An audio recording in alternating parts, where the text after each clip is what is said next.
মাঝখানে আমাকে বিদ্রুপ করে বলতেছিল যে আমরা পালাবো না, তারপর যদি পালাতেই হয় দেশের বাইরে যাবো না, তাই না?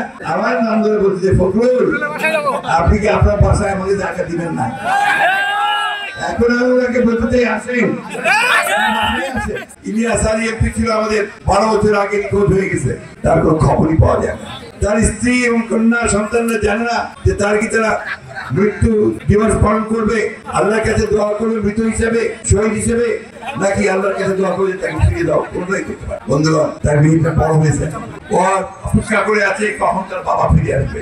বাবা ফিরে আসেন। এই অত্যাচার নির্যাতন করেছে আমাদের আল্লাহর অশেষ মেহেরবানিতে আমাদের ছাত্র জনতার আন্দোলনের প্রেক্ষিতে আমরা এই ভয়াবহ দানব যে ফ্যাসিবাদী সরকার, হাসিনা সরকার, পুলিশ সরকার কতগুলো খুন করেছে জানেন? 4-5 ওই আন্দোলনের সময় খুন করেছে 2000 মানুষ ছাত্র জনতাকে।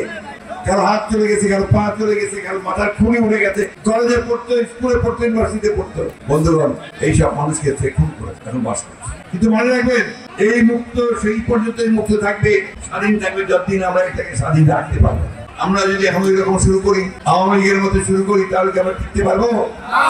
একই রকম দশা হবে আমাদেরও, তাই না? সেই জন্য আমরা যারা আজকে সংগ্রাম করছি, লড়াই করছি, বিশেষ করে বিএনপি নেতা কর্মী যারা আছে, তাদের কাছে আমার আকুণ্ঠ অনুরোধ যে আপনারা নিজেদেরকে মানুষের কাছে প্রিয় বানান, ভালোবাসার পাত্র করে তৈরি করেন, কারো উপর অন্যায় অত্যাচার নির্যাতন করবেন না।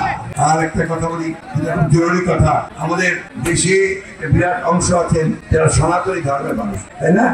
হিন্দু সম্প্রদায়ের মানুষ, তাই না? তারা তো আমাদের আমানত নাকি? আমরা হচ্ছি বৃহত্তর সংখ্যাগোষ্ঠী, আমাদের আমানত হচ্ছে এই সংখ্যালঘু সম্প্রদায়ের লোকেরা, তাই না? তাদেরকে রক্ষা করার দায়িত্ব কার? আমাদের। আল্লাহ তাআলা বারবার বলছেন আমানত যে খেয়ানত করে সে কিন্তু মোমেন না। এই আমানতকে আমাদের রক্ষা করতে হবে। তাদের পূজা আসছে, সেই পূজা মধ্যে সেই রক্ষা হয়, কোথাও যেন কোনো অঘটন না ঘটে, তাদের সম্পত্তি, তাদের আত্মীয় স্বজনের প্রতি কোনো অত্যাচার না আসে, সেই ব্যবস্থা আপনাদের সঙ্গে আমার দেখা হয়। কিছুদিন আগে আমি এসেছিলাম, মনে আছে আপনি নিশ্চয়ই, আমাদের যুবদলের নেতা মারা গেল, তখন আমি আপনাদের এখানে এসেছিলাম কয়েক ঘন্টার জন্য। আপনাদের সঙ্গে আমার পরিচয় আছে না দীর্ঘদিনের। আপনি জানেন যে আমার বাবা কাকা মিয়া সাহেব অনেক বয়স্ক মানুষ আছেন, তারা খুব ভালো করে জানেন যে কাকা মিয়া সাহেব আপনাদের কাছে নির্বাচন করেছেন এবং সেই জন্য আপনাদের সঙ্গে তার পরিচয় খুবই ঘনিষ্ঠ ছিল। আপনাদের অনেকে তাকে বলছেন যে আমাদের গভর্নমেন্ট নেতা, কাকা মিয়া ছিল আপনাদের গভর্নমেন্ট নেতা। এই হরিপুর বাড়িগাঙ্গি এই কনফারেন্সে ওদিকে আমি সরকার ফ্রিগণ এই এলাকাগুলোতে সাবেক চেয়ারম্যান মনে আছে কিনা আপনাদের?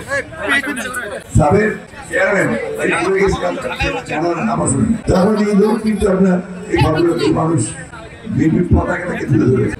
আরেকদিন ছিলেন স্কুলের সম্ভবত টিচার আমিনুল মাস্টার সাহেব, আমিনুল মাস্টার সাহেব মনে আছে কিনা?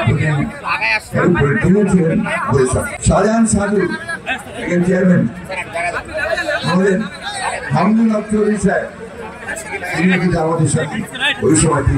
আমি নামগুলো যারা বলছি যে এখন ওই নামগুলো অনেকেই আপনারা ভুলে গেছেন, আজকালকার ছেলেরা নামগুলো জানেও না, কিন্তু তাদের এই বিএনপিকে এই হরিপুরে টিকিয়ে রাখা এবং আস্তে আস্তে থেকে বড় করার পিছনে তাদের যথেষ্ট অবদান। আমি ধন্যবাদ জানাই আজকের যারা বিএনপি দায়িত্ব নিয়েছেন, ওরা কিছুদিন আগে যারা ছিলেন, তারা অক্লান্ত পরিশ্রম করে এখানে বিএনপিকে প্রতিষ্ঠিত করে। এই প্রচন্ড দুপুরে আজকে আমার মা বোনেরা এখানে ভীষণ কষ্ট পাচ্ছে, আপনারাও কষ্ট পাচ্ছেন, এত প্রচন্ড রোদ যে টিকে থাকা যায় না, তারপর কষ্ট করে আপনারা এখানে বসে আছেন।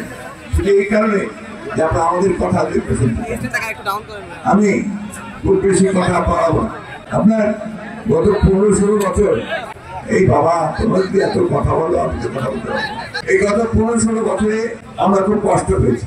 আওয়ামী লীগ সরকার, শেখ হাসিনা সরকার আমাদেরকে যেরকম পাবে যত রকম পারে নির্যাতন করে। আপনাদের এখানে মামলা হয়েছে, সেই মামলা আসামি হয়েছেন সম্পূর্ণ নিরপেক্ষ রাজনৈতিক মামলা, বিএনপি করার অপরাধে, জামাত করার অপরাধে আপনাদেরকে জেলে পুরে রাখা হয়েছে, তাই না? বন্ধুগণ, সেই অবস্থার পরিসমাপ্তি করেছে যে হাসিনা সবচেয়ে প্রবল প্রতাপশালী নেতা হয়ে গিয়েছিল এবং জনতার আন্দোলনের মাঝখান দিয়ে তাকে চলে যেতে হয়েছে। এবং যখন চলে গেছে তখন কিন্তু চতুর্দিক থেকে লক্ষ লক্ষ মানুষ আসছিল তার গণভবনের দিকে এই ভয়ে তিনি হেলিকপ্টারে করে তাড়াতাড়ি পার্শ্ববর্তী দেশে ভারতীকে তিনি জীবন রক্ষা করতেন। বন্ধুগণ, এই প্রসঙ্গে আমার মনে পড়ে আল্লাহ তাআলা সবসময় একটা কথা বলেছেন যে সীমা লঙ্ঘন করিও না, সীমা লঙ্ঘন করলে আল্লাহ তাআলা তাকে ক্ষমা করেন না। আর সূরা ইমরান আপনারা সবাই জানেন, যারা পরে ওগুলো জানেন, কুলিল্লাহুম্মা মালিকুল মুলকি তুতুল মুলকি মান তাশা তানজুল মুলকি মান তাশা ইযু মান তাশা যাল্লু মান তাশা।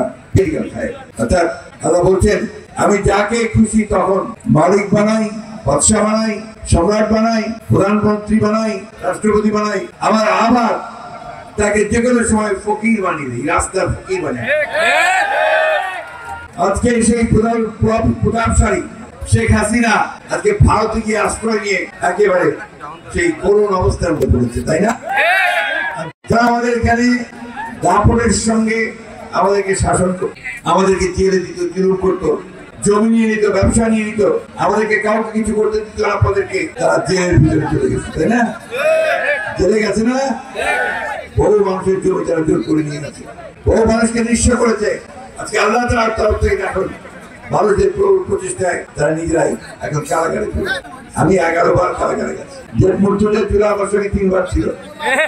আমরা কিন্তু এই দেশের বেগম খালেদা জিয়ার নির্দেশে, তারেক রহমানের নির্দেশে এই বছরগুলোতে আমরা সংগ্রাম করেছিল। আমাদের ঠাকুরগাঁয়ে অসংখ্য ছেলেকে গুলি করেছে, অসংখ্য মামলা হয়েছে, বারবার ফিরে গেছে আমাদের ছেলেরা, কিন্তু কখনো সত্যের পথ থেকে সরে যায়। ওবায়দুল কাদের সাহেব বলতেন না, হ্যাঁ মনে আছে কি বলতো লোকে তাকে, কি বলতো? কোথায় মাঝখানে আমাকে বিদ্রুপ করে বলতে শুনে যে আমরা পালাবো না, তাই না? তারপর যদি পালাতেই হয় দেশের বাইরে যাবো না, তাই না? আর আমার নাম ধরে বলছে যে ফখরুল আপনি কি আপনার বাসায় আমাকে জায়গা দিবেন না? এখন আমি ওনাকে বলতে আসেন, আপনি কোথায় চলে গেছেন দেশবাসী জানে না। পাবলিক এখানে নির্বাচন করেন, এখানকার নেতা, তারপরে কি ভারতে এসে কেন? আপনি এই দেশের মানুষের বিরুদ্ধে, বাংলাদেশের বিরুদ্ধে আপনি কাজ করছেন। যখন চুরি করেন তখন মনে থাকে না, অত্যাচার করেন তখন মনে থাকে না। সেই বিভাগে কিন্তু নষ্ট হতে দেবেন না। যে সুযোগ আসছে দেশকে সুস্থ করার, ভালো করার, সেই সুযোগ যেন আমরা হারাই না হারাই। আর একটা কথা বলি আপনাদেরকে, পাশেই আপনাদের ভারত আছে না? ভারত তো পাশে নাকি